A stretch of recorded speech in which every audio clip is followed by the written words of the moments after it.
നമസ്കാരം, Shirley's micro കിച്ചണിലേക്ക് എല്ലാവർക്കും സ്വാഗതം. ഇന്നത്തെ നമ്മുടെ ഡിഷ് സോസേജ് സ്റ്റിർ ഫ്രൈ വിത്ത് വെജീസ് ആണ്.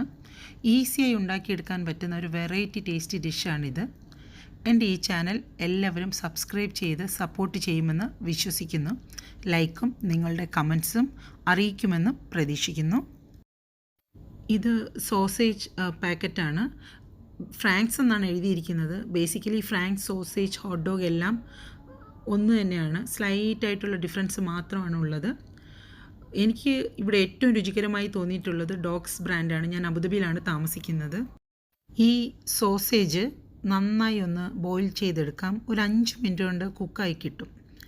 എന്നിട്ട് അതിനെ ഒരു സ്ട്രെയിനറിലേക്ക് മാറ്റി വെള്ളം പോകാനായിട്ട് വെക്കാം. ചൂടാറിയ ശേഷം നീളത്തിൽ ഒരുപോലെ നമുക്ക് അരിഞ്ഞെടുക്കാം. ഇതിലേക്ക് ഒരു 1/2 ടീസ്പൂൺ മഞ്ഞൾപ്പൊടി, 1/2 ടീസ്പൂൺ കുരുമുളക് പൊടി, 1 ടീസ്പൂൺ സോയാ സോസ് ചേർത്ത് നന്നായി മാരിനേറ്റ് ചെയ്ത് ഒരു 5 മിനിറ്റ് മാറ്റി വെക്കാം. ഇതിലേക്ക് ഉപ്പിൻ്റെ ആവശ്യമില്ല, കാരണം സോസേജിൽ ആവശ്യത്തിന് ഉപ്പ് ഉണ്ടാകും. ഈ റെസിപ്പിയുടെ ഇൻഗ്രീഡിയൻസും ക്വാണ്ടിറ്റിയും ഒക്കെ ഞാൻ ഇതിൻ്റെ ഡിസ്ക്രിപ്ഷൻ ബോക്സിൽ കൊടുത്തിട്ടുണ്ട്. ഇനി ഒരു പാനിലേക്ക് 1 ടേബിൾ സ്പൂൺ സൺഫ്ലവർ ഓയിൽ ചൂടാക്കിയെടുക്കാം. അതിലേക്ക് 1 ടീസ്പൂൺ ഇഞ്ചിയും 1 ടീസ്പൂൺ വെളുത്തുള്ളിയും ചേർത്ത് നന്നായി നമുക്കൊന്ന് വഴറ്റിയെടുക്കാം. ഇനി ഇതിലേക്ക് അരിഞ്ഞു വെച്ചിട്ടുള്ള വെജിറ്റബിൾസ് ചേർത്തൊന്ന് കുക്ക് ചെയ്തെടുക്കാം. ആദ്യം ബീൻസ്, അതൊന്ന് വഴറ്റി പച്ചമണം മാറുമ്പോൾ ക്യാരറ്റും പിന്നീട് ക്യാപ്സിക്കവും ചേർത്ത് നന്നായി വഴറ്റിയെടുക്കാം.